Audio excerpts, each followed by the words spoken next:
My team, it's not just about how we make money. It's also an entire mindset. I don't want to be the only scared one in the group. If me and my 6 closest friends are walking down the street and a couple guys came up to us with machetes, I know they wouldn't be afraid. So now I'm not afraid. Now no one's afraid. Now you're fucked. It's like a gang, right? You have to have that mentality. So it's not just even about money. It's about your entire life you create. If you're a person, if you're a man and you're out here and you go, you know what? Who do I want to be? I want to be strong and rich and brave and respected. Then I need friends who are strong and rich and brave and respected. That's what you need to do. If you're going to say, oh, I want to be these things, but I hang around with this guy because we play FIFA together, then you can stay a fucking loser. And that is your decision. Stay a loser. I have no sympathy for losers. I want to make this another thing clear that ends up on TikTok and everyone cries their eyes out. I don't give a solitary fuck if you want to stay at the bottom of the societal totem pole. If I'm going to ignore how I feel day after day so I can perform, regardless of whether I'm sad, happy, pissed off, tired, if I'm going to get up and work anyway when I'm tired, how do you expect me to feel sorry for you because you didn't work when you were tired? If I don't care about my own emotions, I certainly don't give a solitary shit about yours. If you want to stay a loser, stay one. Good, it's fine. Stay a loser. I have no sympathy for you. I don't care. If you're the smartest person in your group, you need a new group. You cannot be the go-to person in the group. You run around with losers, you will end up a loser. So, just upgrade your friends. Join a new crowd. Join a new group. Align yourself with people that can encourage you, people that you can learn from, people that you can grow from. You want to align yourself with people who think like you, people who dream like you, people that are stretching and searching and seeking some higher ground in life. Always strive to get on top in life because it's the bottom that's overcrowded. See, it's easy to be on the bottom. It doesn't take any effort to be a loser. I recommended the last time I was here, the little book, Richest Man in Babylon. And guess how many have actually gone and got this little book? Answer, very few. Such an easy thing to do. Why wouldn't everybody go get it? We don't know. What do you know? You don't know. I don't know. Nobody knows. We don't know the mystery of that. And I'm telling you, 10 years from now, those numbers will still be the same. 10% will, 90% won't. I used to belong to the 90% who couldn't be bothered even if it was easy. Wisdom of the world available. Transform your life spiritually, socially, personally, economically, and every other way. How many people have a library card? Answer, 3%. 97% couldn't be bothered. And now readily and quickly blames the government and blames policy and blames the pay scale. Here's my advice to you today. Walk away from the 97%. Don't talk like they talk. Don't act like they act. Don't specialize in what they specialize in. Throw away the blame lists they cling to. Don't spend time like most people going through life complaining. Doesn't matter what happens to you. The only thing matters, what are you going to do about it? What are you going to do about it? How long are you going to sit there and say, you know what they did to me? How long? Who wants to hear that racket? You say, well, is it as simple as getting a library card and join the 3%? And the answer is, of course. This is so easy. It's so simple. It's not complex. Go for the book. Start the library. Start the process. Fall on the floor. Do some push-ups. Got to take action. Otherwise, the wisdom is wasted. Otherwise, the emotion soon passes. All disciplines affect each other. Everything affects everything else. Don't be naive in saying, well, this doesn't matter. I'm telling you, everything matters. Key to take home. Every letdown affects the rest of your performance. The least lack of discipline, and it starts to erode our psyche. Here's the problem with the least neglect. Neglect starts as an infection, and if you don't take care of it, it becomes a disease. You say, well, how can I get back my self-respect? All you have to do is start the smallest discipline, like I should, and I could, and I will. You'll never go back to the old way. So labor well, learn well, discipline yourself well. Let's not leave out any of the least of disciplines. This is all you got to do. And once you start down this road, I promise you, you'll join the 10% and the 3%. In the most independent country in the world, 95% are dependent, 5% are independent. Take charge of your own retirement. Take charge of your own life. Take charge of your own day. Take charge of your own conversation. And learn these skills, develop this kind of strategy, and I'm telling you, life will open up for you. Join the 3%. Walk away from the 95%. Find out what poor people read and don't read it. I'm telling you, don't talk like they talk. Don't blame what they blame. Don't use the excuses they use. It's called the language of the poor. Switch ideas, switch strategy. Start with the simplest of disciplines. And if you'll invest in this thing called discipline, you can have whatever you wish. It's called the beginning of miracle. Your destiny is too big to get there on your own. But the reason some people never reach their highest potential is because they never get away from the wrong people. You've got to connect with people that understand your destiny. People that can call forth your seeds of greatness.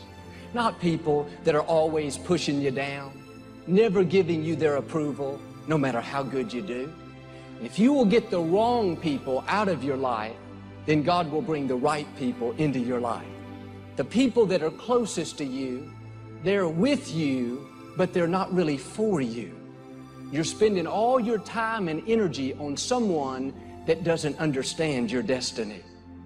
I found some people you have to love from a distance. The scripture says, don't cast your pearl among swine. When you get around true friends, they won't be jealous of your gifts. They won't try to talk you out of your dreams. It'll be just the opposite. They'll help you develop your pearl. In other words, they'll give you ideas. They'll help push you further along. Your inner circle should be people that celebrate who you are, not someone that's always trying to outperform you, pointing out everything you're doing wrong. And if that's not who's in your inner circle, you need to do like me and gradually start to pull away. It's not the quantity of friends that's important, it's the quality of friends. You can't afford to have people in your inner circle that are saying things like, do you really think you're going to get well? My grandmother died of that same thing. Or I know you're praying that your child will turn around. Seems to me like they're doing worse than ever. See, you need people that will come into agreement with you and release their faith, not people that will tell you what you can't do and release their doubt. You may be around people today that are constantly pulling you down, telling you what you can't become. Understand, it's scriptural to show them the door. I can't accomplish my God-given dreams with you constantly pulling me down. I love you, but I can't have you in my inner circle. I'm going to love you from a distance. Who you have in your inner circle is extremely important. You need to evaluate who's on your team, who you're giving your time and energy to, who you're talking to on the phone so much. Are they building you up or tearing you down? Are they modeling excellence, integrity, generosity, or are they lazy, not going any place in life? No, don't spend your time with people that don't make you better. Some of you don't realize how much that one negative influence is holding you back, how much more you would grow, how much more you would enjoy life if you just make necessary changes. I know people whose lives have been ruined because somebody wasn't good for them. Some of you today, if you don't very kindly and politely show someone the door, they're going to keep you from becoming all God's created you to be. Well, he said, Joel, what if I hurt their feelings? What if they keep you from accomplishing your dreams and making a difference in our generation? And a lot of times we think, I know this person is not a good influence, but if I make a change, I may not have any friends. See, a lot of people put up with a lot of foolishness because they don't want to die by themselves. And yes, you may be lonely for a season, but you never give up something for God that He doesn't give you something back better in return. He'll give you better friends. Friends that don't try to manipulate you into who they want you to be, but they celebrate you and help you become who God's created you to be. That person that's constantly complaining, you don't need that poison going into your spirit. And not hang out with that neighbor that's always discouraged and is always dumping their problems on you, expecting you to keep them fixed. You want to begin to get all the toxic people out of your life. All they can do is just exploit your weaknesses. All they can do is remind you of the mistakes that you've made in the past. Don't get me wrong, I'm all for helping people, but I've also found some people don't want to be helped. They like the attention that it brings them. You spend an hour with them, you feel like you've just run a marathon. Dump their problems, unload all their heartache. But what I'm saying is you cannot spend your whole life trying to pull someone up and expect to fulfill your God-given destiny. You have a destiny to fulfill. You need to surround yourself with people that are not constantly taking something from you, but with people that are putting something into you. As iron sharpens iron, one man sharpens another. Are your friends making you stronger? Are they challenging you to become a better parent, a better giver, a better leader? You cannot soar with the eagles as long as you're hanging out with the turkeys. Relationships that are doing nothing but make you compromise, make you complain. Every time you leave, you're worse than you were before. That's a toxic relationship. Years ago, I used to get my hair cut by this young lady, and she was as nice as could be, but she was extremely negative. Every time I went in there, month after month, she would tell me her problems, how the owners weren't treating her right. Often she didn't have the money to pay her rent, and on and on. Every time I left, I was depressed. It's like this guy I heard about. He was sitting by the side of a bridge, about to jump. A man stopped, ran over and said, "Don't jump, just tell me your problems." 2 hours later, they both jumped. That's the way this young lady was, and I did my best to encourage her. I gave her money. It was never enough. One day, I realized what I'm telling you. I cannot go where God has taken me with her in my life. I'm going to pray for her, but I can't fulfill my God-given destiny putting that poison in me month after month. You too may have to change where you do business, where you shop.